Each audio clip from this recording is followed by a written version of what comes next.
ದಿನ 8 ರಾಮ ಸೀತಾ ವಿವಾಹ. ಮಿಥಿಲಾ ನಗರದಲ್ಲಿ ಶಿವಧನುಸ್ಸನ್ನು ಮುರಿದ ನಂತರ ರಾಜ ಜನಕನಿಗೆ ತುಂಬಾ ಸಂತೋಷವಾಗುತ್ತದೆ. ತನ್ನ ಮಗಳು ಸೀತೆಯನ್ನು ಯೋಗ್ಯನಾದ ವರನಿಗೆ ನೀಡಬೇಕೆಂದು ಮಾಡಿದ ಪ್ರತಿಜ್ಞೆ ಈಗ ಪೂರ್ಣಗೊಂಡಿದೆ. ಆ ಯೋಗ್ಯ ವರನು ಶ್ರೀರಾಮ. ಜನಕರ ಸಂತೋಷ. ರಾಜ ಜನಕ ಮಹಾರಾಜ ಸಭೆಯಲ್ಲಿ ಘೋಷಿಸುತ್ತಾರೆ. ಶಿವಧನುಸ್ಸನ್ನು ಮುರಿದು ತನ್ನ ಪರಾಕ್ರಮವನ್ನು ತೋರಿಸಿದ ರಾಮನು ನನ್ನ ಮಗಳು ಸೀತಾದೇವಿಗೆ ಯೋಗ್ಯವರನು. ನಾನು ಸೀತೆಯನ್ನು ರಾಮನಿಗೆ ವಿವಾಹ ಮಾಡುತ್ತೇನೆ. ಆದರೆ ವಿವಾಹಕ್ಕೆ ಮೊದಲು ರಾಮನ ತಂದೆಯ ಅನುಮತಿ ಬೇಕು. ಆದ್ದರಿಂದ ಜನಕನು ಅಯೋಧ್ಯೆಗೆ ದೂತನನ್ನು ಕಳುಹಿಸಿ ದಶರಥ ಮಹಾರಾಜರನ್ನು ಮಿಥಿಲೆಗೆ ಆಹ್ವಾನಿಸುತ್ತಾನೆ. ದಶರಥರ ಮಿಥಿಲಾ ಪ್ರವೇಶ. ದಶರಥ ಮಹಾರಾಜರು ತಮ್ಮ ಪುತ್ರರಾದ ಭರತ, ಶತ್ರುಘ್ನ ಮತ್ತು ಗುರು ವಸಿಷ್ಠ ಮಹರ್ಷಿಯರೊಂದಿಗೆ ಮಿಥಿಲಾ ನಗರಕ್ಕೆ ಬರುತ್ತಾರೆ. ಮಿಥಿಲಾ ನಗರವು ಹಬ್ಬದ ವಾತಾವರಣದಲ್ಲಿರುತ್ತದೆ. ಎಲ್ಲೆಡೆ ಹೂವುಗಳು, ದೀಪಗಳು ಮತ್ತು ಸಂಗೀತದಿಂದ ನಗರವು ತುಂಬಾ ಸುಂದರವಾಗಿ ಅಲಂಕರಿಸಲಾಗುತ್ತದೆ. 4 ವಿವಾಹಗಳು. ಜನಕ ಮಹಾರಾಜರು ಒಂದು ಮಹತ್ವದ ನಿರ್ಧಾರ ಮಾಡುತ್ತಾರೆ. ರಾಮ ಸೀತೆಯ ವಿವಾಹ ಮಾತ್ರವಲ್ಲ, 4 ಸಹೋದರರಿಗೂ ವಿವಾಹ ಮಾಡುವುದಾಗಿ ನಿರ್ಧರಿಸುತ್ತಾರೆ.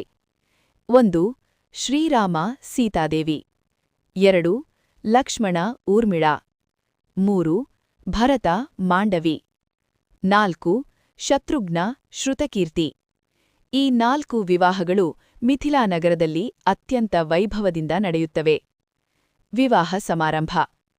ವಿವಾಹದ ಸಮಯದಲ್ಲಿ ವೇದ ಮಂತ್ರಗಳೊಂದಿಗೆ ಯಜ್ಞ ನಡೆಯುತ್ತದೆ.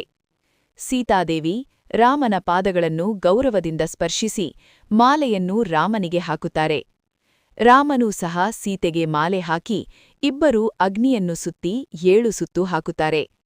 ಇದರಿಂದ ಅವರು ಜೀವನಪೂರ್ತಿ ಒಬ್ಬರಿಗೊಬ್ಬರು ಸಂಗಾತಿಯಾಗುತ್ತಾರೆ. ಜನಕ ಮಹಾರಾಜರು ಸಂತೋಷದಿಂದ ಸೀತೆಯನ್ನು ರಾಮನಿಗೆ ನೀಡುತ್ತಾ ಹೇಳುತ್ತಾರೆ, ಇವಳು ನನ್ನ ಮಗಳು ಸೀತಾ. ಅವಳು ಸದಾ ನಿನ್ನ ಜೊತೆ ಧರ್ಮದ ಮಾರ್ಗದಲ್ಲಿ ನಡೆಯುವಳು. ಮಹಾ ಸಂಭ್ರಮ. ವಿವಾಹದ ನಂತರ ಮಿಥಿಲಾ ನಗರದಲ್ಲಿ ಮಹಾ ಸಂಭ್ರಮ ನಡೆಯುತ್ತದೆ. ಸಂಗೀತ, ನೃತ್ಯ ಮತ್ತು ಹಬ್ಬದ ವಾತಾವರಣ ಎಲ್ಲೆಡೆ ಕಾಣಿಸುತ್ತದೆ. ದೇವತೆಗಳು ಆಕಾಶದಿಂದ ಹೂವಿನ ಮಳೆ ಸುರಿಸಿ ಈ ಪವಿತ್ರ ವಿವಾಹವನ್ನು ಆಶೀರ್ವದಿಸುತ್ತಾರೆ. ಈ ದಿನದ ಮುಖ್ಯ ಪಾಠ: ಧರ್ಮ, ವಿನಯ ಮತ್ತು ಪರಾಕ್ರಮ ಇದ್ದರೆ ಜೀವನದಲ್ಲಿ ಅತ್ಯುತ್ತಮ ಸಂಗಾತಿ ಮತ್ತು ಸಂತೋಷ ದೊರೆಯುತ್ತದೆ. ಈ ಮಾಹಿತಿ ನಿಮಗೆ ಉಪಯುಕ್ತವಾಗಿದೆ ಎಂದು ಭಾವಿಸುತ್ತೇನೆ. ವಿಡಿಯೋ ಇಷ್ಟವಾದಲ್ಲಿ ಲೈಕ್ ಮಾಡಿ, ಶೇರ್ ಮಾಡಿ ಮತ್ತು ಚಾನೆಲ್ಗೆ ಸಬ್ಸ್ಕ್ರೈಬ್ ಮಾಡುವುದು ಮರೆಯಬೇಡಿ.